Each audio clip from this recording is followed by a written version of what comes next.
I got another Fallout 76 story for you. Yep, I know. By now the whole thing's a bloody parody, a bloody self-parody at this point. It's a parody, and I've become a self-parody. Doing videos on Fallout 76 cons more than ever recently. When this should be done, this should all be put to bed. But the latest Fallout 76 mess happened this past week during the holidays, a lovely Christmas present for anyone playing Fallout 76 during this holiday period. Basically, some players, in the run-up to Christmas, lovely time of cheer and goodwill for everyone, but some players playing Fallout 76 on PC lost everything they were carrying. Everything. This is due to an exploit that people think is fixed now. Bethesda did one of its "we're aware of the issue" posts and said they were going to fix it on the day they published that post. But at the time of talking, they don't appear to have given the all clear, but people have assumed it's been fixed. There are some light murmurings that it's still going on, but anyway, the exploit in question basically allowed nefarious players to remotely pickpocket other players. This hack became common knowledge throughout the PC playing community quite a while before Bethesda actually addressed it, because of course. And it was grounds for some very paranoid playing if someone was using Fallout 76's public servers. This couldn't happen on the private ones, which you can access with that $100 a year subscription service. But on the public servers, anyone using this exploit could essentially rob any player within rendering distance. If they could see you, they could steal from you. And that's it. They'd get into your inventory. They would help themselves to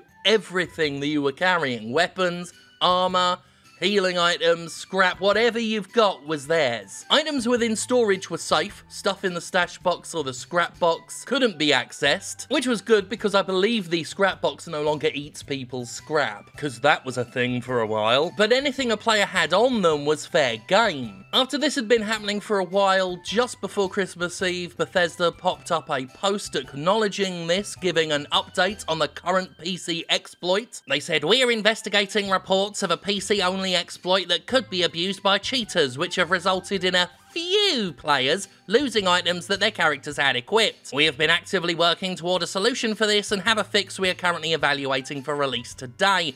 While we've determined that only a small number of characters have been negatively affected, we are taking this very seriously and resolving this is currently our top priority. We would like to apologise to those of you who are impacted by this exploit. We want to make this right, and we are currently looking into ways we may be able to compensate you.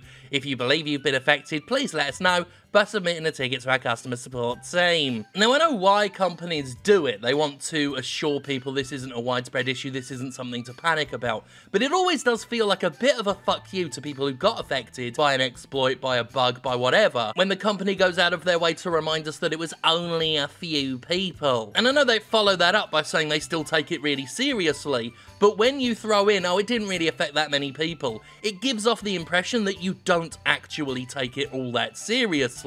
That's always been a personal annoyance of mine, and I know that there's a good reason for the company to do it, to again stem that flow of panic. But they emphasised it twice in their statement, and it really doesn't help the people who were affected feel any better about the fact that they were affected. But the real concerning matter is Bethesda saying that they want to make this right and offer compensation, which says they can't get people their robbed inventories back. So that's fucking nice. Did you know Fallout 76 did not release this year? Now, I do these year-end award shows on the Jimquisition series. I do the top 5 games of the year, I do the Jimquisition awards, and then I do the shittiest games of the year awards as the very last video I do of the year. Or certainly the very last Jimquisition. But anyway, I did Fallout 76 on the shittiest game awards last year.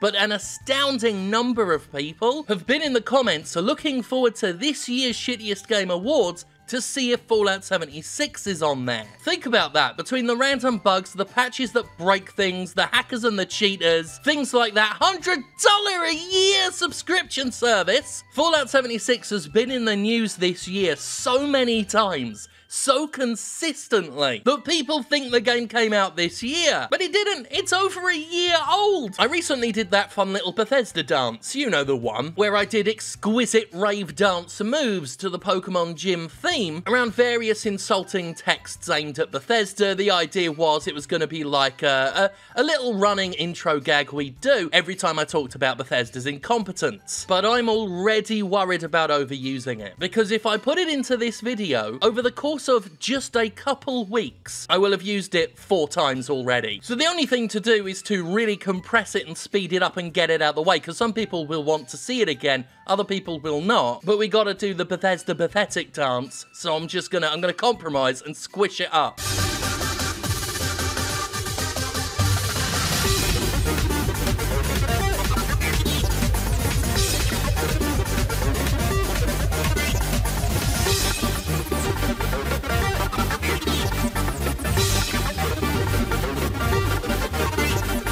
I've never had to worry about that with the Fuck Konami intro or the Oh Ubisoft intro. We've done these little, like, intro insert gag videos for other companies with a history of incompetence or shitty behaviour, but I've never had to use those with such frequency over a short amount of time as I have for the Bethesda pathetic dance. I thought it would be a while before I had to bust that dance out again, you know, another couple months or something like that, like next year. But it's been used 3 times this year already. But we literally couldn't get to the end of the year without one more fuck up regarding Fallout 76. We couldn't get to the last few days of the decade without another example of Bethesda's inadequacy. And once again, let me all remind you, the Wastelanders update hasn't come out yet. Given how free Fallout 76 weekends are followed by reports of new cheats and exploits being found, and considering how every new patch Fallout 76 has manages to break the game in wild and exciting ways, I can't imagine what a massive scale update like Wastelanders is going to do. As I've said before, if it comes out and there's no issues, I will be the first one. I will publish a video proudly proclaiming that Bethesda managed to do something competently. But something tells me that next year, I'm not going to have to blow much dust off of that Bethesda rave video. I mean, we've only got a couple days till the end of the year, and I'm not ruling out the possibility that there will be another Bethesda fuck-up story before we're all singing Auld Lang Syne around a clock. Fingers crossed! And I hope you all had a good holiday days and times.